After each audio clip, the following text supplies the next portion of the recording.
Hello everyone. This is my first part of the presentation that I created some time ago about knowledge and the concepts, and I talk about, certain things that you're gonna be interested in learning is not only about knowledge, but everything that we do with knowledge, which is like decisions, opportunities, um, your mental health, things like that. So, welcome and let's start. So, at the beginning, I almost died when I was born because my umbilical cord was wrapped around my neck and that squeezed my brain. So, as you can see, I'm a little bit big headed in this picture. My head was, doctors couldn't do much of a thing. So I thank God I'm alive. So, go forward 22 years, and I've worked with many companies, big, medium companies, all in the knowledge management space. So, around 2006, the buzzword started to be knowledge management because they said, oh, let's do software that does knowledge management. But I started asking people around what is knowledge management, and the funny thing that I noticed is that nobody knew. Everybody said, well, I understand what knowledge is, but I cannot tell you what it is. So I found that very interesting, and I said, I have to write it. I don't know what I'm going to write about, but I have to write down because this is important.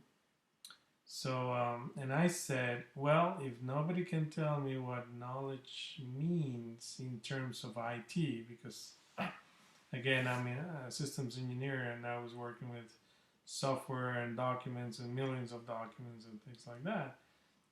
So I said, if there's nothing, then I need to create it.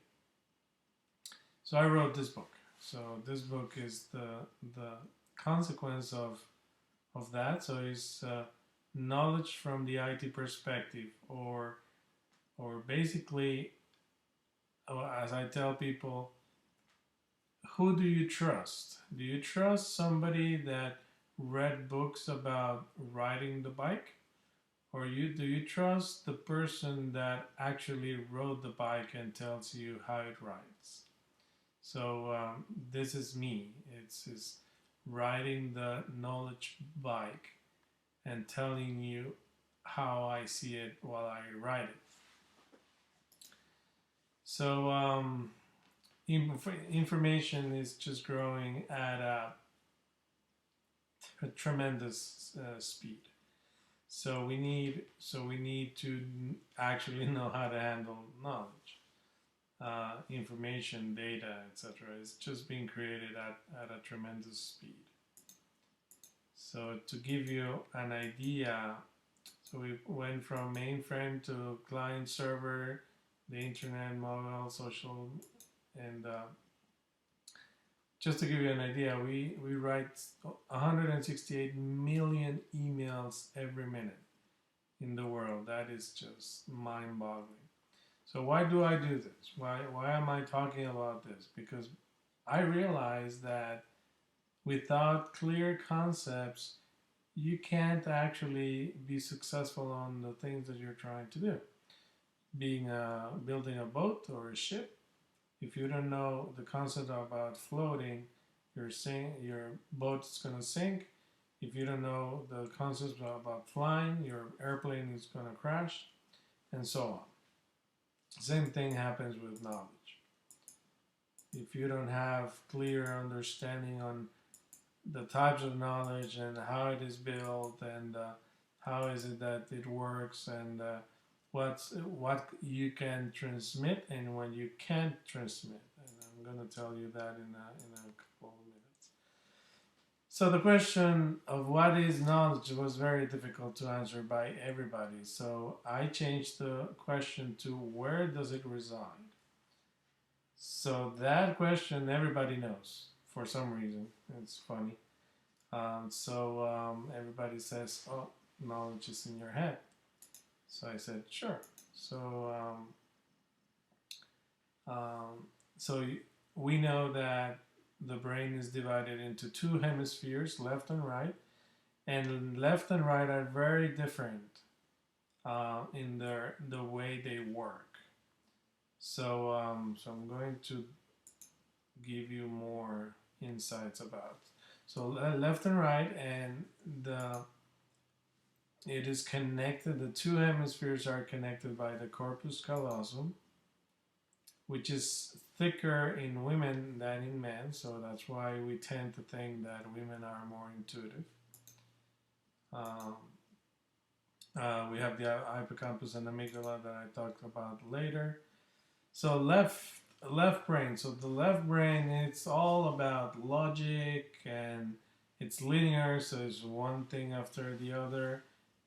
It has analysis and an administration and the use of language. The math and science and engineering is all left brain. Reasoning. So everything has to have a reason. So when a guy says, "Oh, the sky is blue," and you go like, "Why do you know it's blue?" And so if there's a reason, then you come to the left side. If there's no reason, then it's on the other side. So on the other side, we have intuition, emotions, creativity. It is random. Um, it's a whole and it's a special awareness. So so we know that certain individuals are very very skilled at certain things like math and but that incredible ability doesn't come in my mind from the left side of the brain. It comes from the right side of the brain because they describe, it's not just the numbers coming to your brain, is that they see pictures and they see visual the numbers and that tells me that they're using their right side of the brain to do math, to have an incredible memory, and so on. So we can talk about that more later.